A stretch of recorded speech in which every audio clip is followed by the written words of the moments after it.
Al hablar de la evolución de la vida, hay dos cosas que para mucha gente pueden parecer como un misterio, y lo son, pero un misterio que presenta tal vez dificultades de orden filosófico y teológico. La primera pregunta que puede dar esta impresión es ¿cómo ocurre esa evolución? ¿Ocurre por azar? ¿O hay algún tipo de plan para que la vida vaya evolucionando? Y segundo, si toda esta evolución nos ha dado tantas formas distintas de vida, ¿basta también la evolución para explicar que exista el ser humano? A la primera pregunta yo quisiera contestar haciendo notar algo muy obvio. Volvamos a recordar cómo un pollito se construye a sí mismo. Un científico dirá que hay una programación a nivel microscópico, tan microscópico que en el núcleo de una célula, y la célula solo se ve al microscopio, hay una molécula que tiene 10.000 millones de átomos, y cada grupito de átomos es una instrucción. De alguna manera, allí está marcado todo el desarrollo de ese organismo. Pero está marcado de una forma tan misteriosa que si de una célula paso a 1 billón de células, todas ellas tienen exactamente la misma programación. Todas. Y sin embargo, una llega al momento que se convierte en una célula del corazón, y otra en una célula del sistema nervioso, y otra en una célula capaz de ver, y otra en una célula de un músculo, y otra en una célula del sistema digestivo. ¿Cómo saben cuándo tienen que hacerlo y cómo decide cada célula lo que le toca hacer?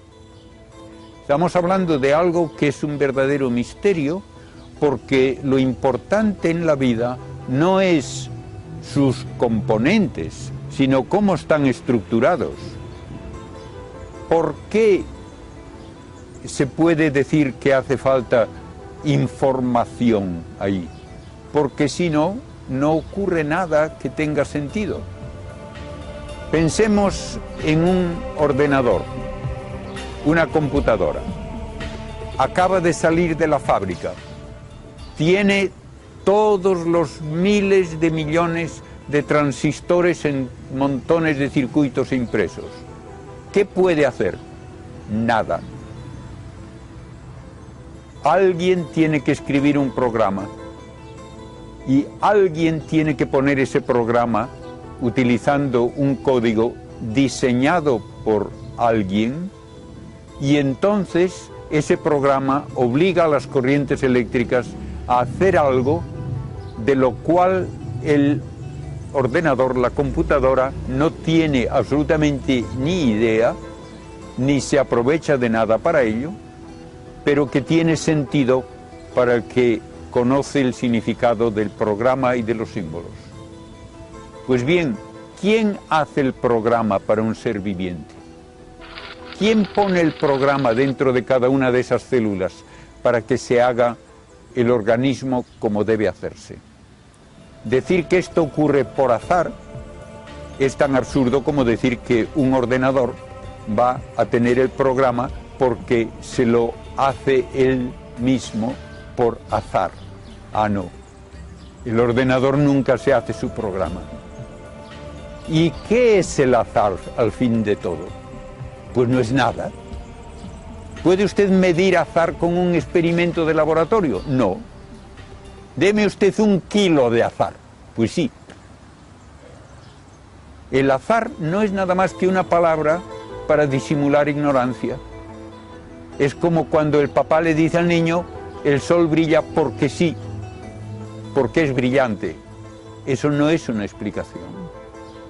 De modo que la evolución exige algo más que hablar en términos de azar, para explicar cómo se forma cada ser viviente con una programación tan compleja que cuando se ha calculado matemáticamente qué probabilidad habría de que una molécula del genoma humano, todo lo que es el material genético del ser humano, se produzca por azar, no hay una probabilidad, ni aunque hubiese 1 trillón de universos como este, y cada átomo de todos esos universos estuviese haciendo 1 millón de operaciones por segundo para ver si sale por casualidad esa molécula. No hay posibilidad alguna de explicarlo. Entonces, cabe perfectamente hablar en términos filosóficos y teológicos de que el Creador, al crear el universo, le da un modo de actuar que sigue leyes físicas a partir de unas condiciones originales, porque el Creador sabe que comenzando con estas condiciones y esas leyes físicas se va a producir esto y esto y esto y esto a lo largo de toda la existencia del universo. Así pues, podemos aceptar filosófica y teológicamente la evolución, pero lo que no es ciencia es decir que esa evolución se debe solo al azar, porque eso no es decir nada. Y así tenemos que preguntarnos luego, ¿esta evolución puede llevar al hombre? Desde el punto de vista biológico, sí. La diferencia biológicamente entre el hombre y el chimpancé es un poco más del 1% nada más en el material genético.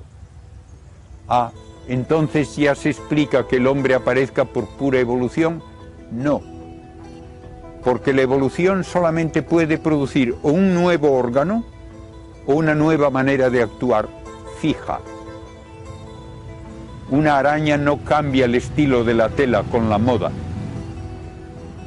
Una abeja no calcula cómo ha de hacer el panal para que sea más bonito. Hacen las cosas de una manera automática, fija. El hombre, en cambio, tiene libertad, decide lo que quiere hacer y lo hace responsablemente y libremente. ¿Y se puede explicar el Quijote por puro azar? Pura tontería. ¿En qué está entonces el hablar de todo lo que es propio de la inteligencia humana? ¿Es la inteligencia humana una secreción química del cerebro? No, eso nadie lo dice. ¿Es la inteligencia humana algo que se puede reducir a las 4 fuerzas de la materia? No. Ni la fuerza gravitatoria puede escribir una poesía, ni la electromagnética, ni las fuerzas nucleares. Entonces hay que admitir que en el ser humano hay algo que no puede provenir de la materia, que no puede ser efecto simplemente de una evolución material y que solo un espíritu puede explicar. Toda la actividad del hombre, artística, ética, el sentido de responsabilidad, la libertad, todo esto exige una causa no material y entonces el único que puede dar lugar a que exista esa realidad no material es el mismo creador no material que ha dado existencia al universo. El hombre no puede explicarse por mera evolución como puede explicarse un mono. Y aun el mono no puede explicarse por azar, sino que exige un programador para que se dé esa evolución que hemos descrito.